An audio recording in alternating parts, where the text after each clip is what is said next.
So ladies and gentlemen, without further ado, I introduce to you our guest speaker for the 51st Annual Founders Day Program, Dr. Thomas Franklin Freeman. It is indeed gracious of you to make it easier on me by placing the mic at the chair. Now, there may come a time when I will have to sit in the chair in order to speak. But since I have not reached that stage and am able to move with some facility, grant me the privilege of standing and addressing you.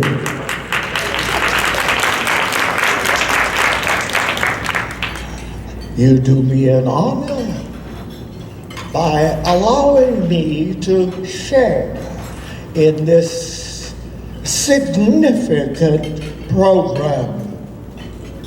A program recognizing the achievements of many, and I thank you for that privilege, as I also thank Mrs. Robinson for that very gracious introduction. As I sat there listening to what she was saying about the speaker, I wish that my mother and father were here to hear all of the things that were said. But you see, if my father were here, he would thank you for the many wonderful things you said about his son. But if my mother were here, she would believe every word of it.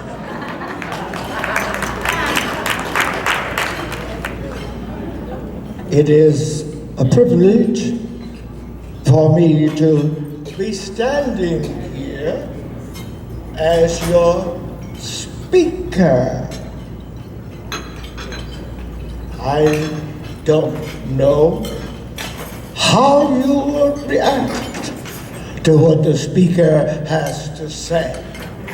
You may feel about him the same way that this woman felt, who took her baby along with her to the lecture because she couldn't get a babysitter. During the course of the lecture, the baby was quite fidgety, and when the speaker raised his voice and waved his hand, the baby let out a scream.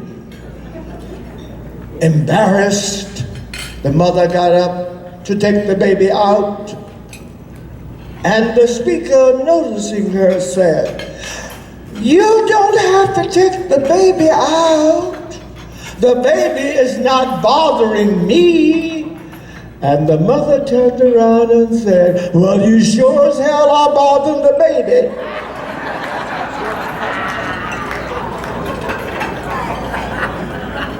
I have no way of knowing how you will react to the speaker. You may feel about him the same way that this little lady felt, who went to hear a male lecturer speak on the subject, how to keep your man.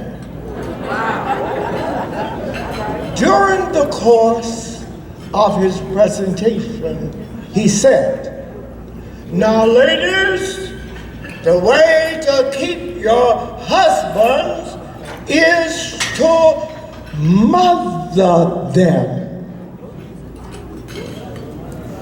And so, as to judge later the effectiveness of his delivery, he asked the question, Now, ladies, how many of you, when you go home, are going to mother your husbands?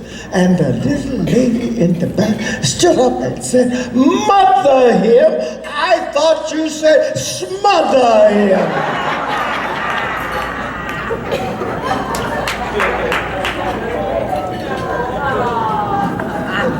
That you may not yield to that temptation, let me proceed to the 3 S's of successful public speaking.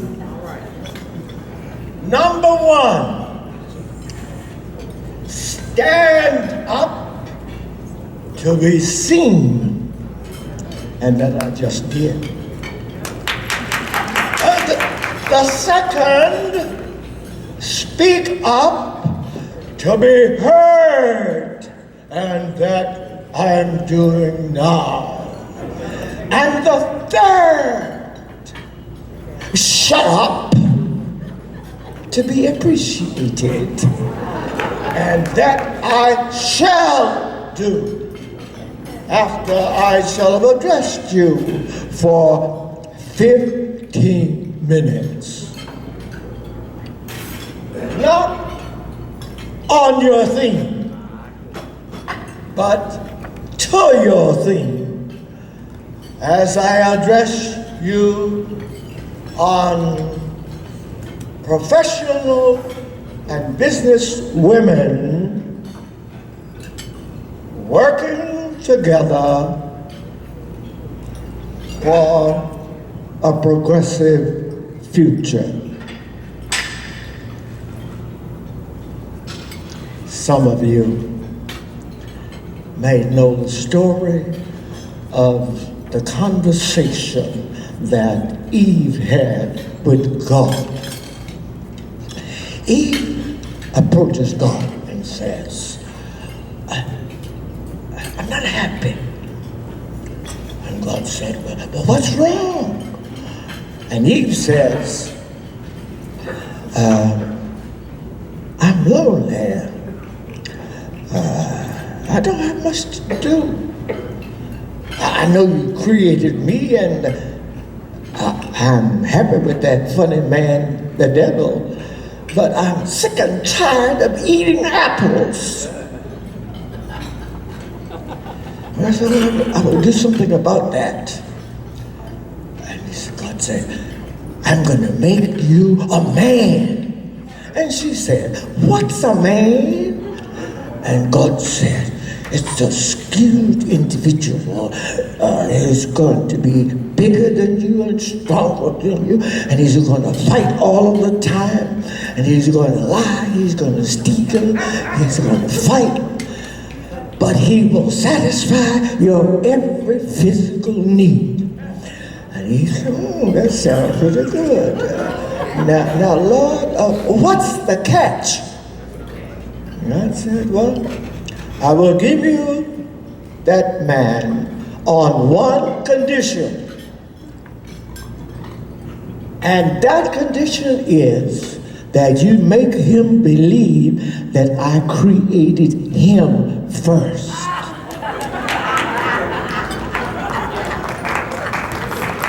A secret between us, woman to woman. Woman to woman. As professionals, you are called upon to use your influence in promoting those ideals, patterns of behavior that are likely to make our society much better. And I call upon you to do so. It doesn't matter what the men do or don't do. You are professionals with skills, competencies, and abilities. A group of husbands and wives visited a museum where they had brains on display. And the guide pointed out One sir brings and said, that's a female brain. And the man got to another, that's a male brain. And he said that the female brain costs $15,000. And the male brain costs $150,000. And the men were all smirking and so forth. When the lady asked the guy, well, why is there such a disparity between the two? Why is it that the male brain costs so much? And the attendant answered, because it has not been used. It doesn't matter what the men have not done as professional women. You have a charge to take us forward. It was Henry Wadsworth who said, life is divided into 3 segments. What was, what is, and what will be. We call it the past, the present, and the future. We gather here today to give recognition to the past, to those who have labored long and hard to see to it that this organization would move forward. But we do not come to revel in the past. We come to do what Wordsworth said, learn from the past to perfect the future. And if there is one lesson we can take with us today and in the future from our founders, it is their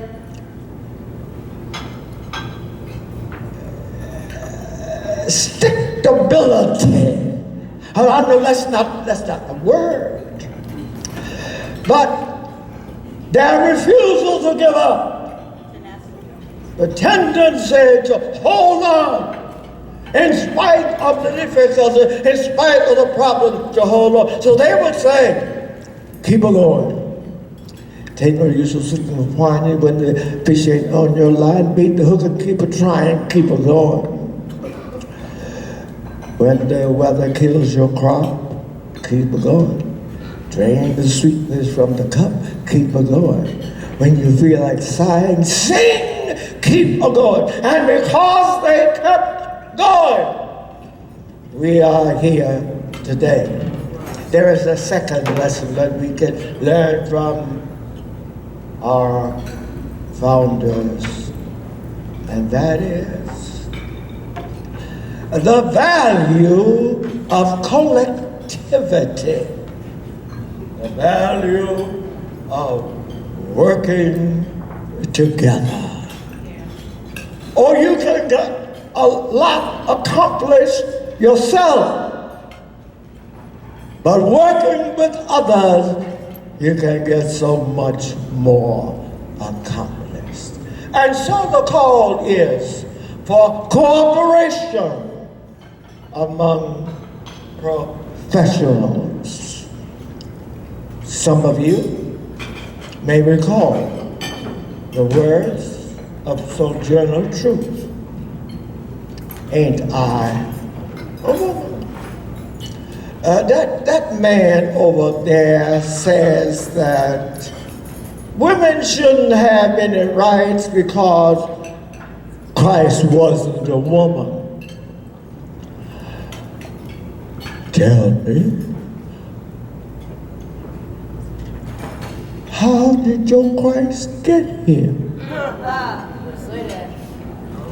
God and a woman, and man ain't had nothing to do with it.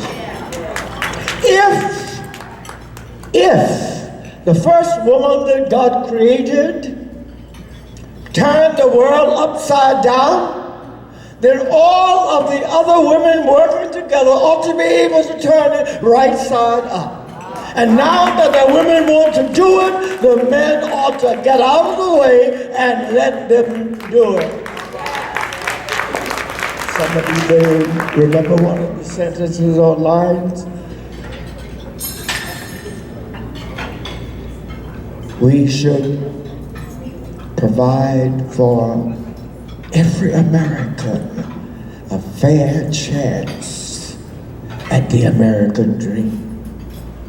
Sojourner Truth on the one hand, 1851, and Michelle Obama at the National Convention in 2015. Oh, it was a long way from 1851 to 2015. It's a long way from a slave girl calling for individual rights to the black First Lady calling for human rights. We have come a long way, but we have a long way to go. We have not yet arrived. We have not yet reached the promised land. And until we have the kind of America that Barbara Jordan dreamed of when she talked about an America true to its promise, and that Martin Luther King talked about when he talked about America that would live up to its creed. Until we reach that day, ladies, you have a job to do. You have work to do. So, leave here determined that you're going to do what you can in your area of influence as well as expertise, ever challenged by the words from Longfellow. Tell me not in mournful numbers, life is but an empty dream, and the soul is sleep that slumbers, and things are not as they seem. Life is real, life is earnest, and the grave is not its goal. Dust to dust thou art returning, was not spoken of the soul. Lives of great men all remind us that we can make our lives divine, and departing, leave behind us footprints on the sands of time. Footprints that perhaps another sailing or life solemning forlorn brother seeing will take heart again. So let us be up and doing, still achieving, still pursuing, learn to labor and to wait. Dr. Thomas Franklin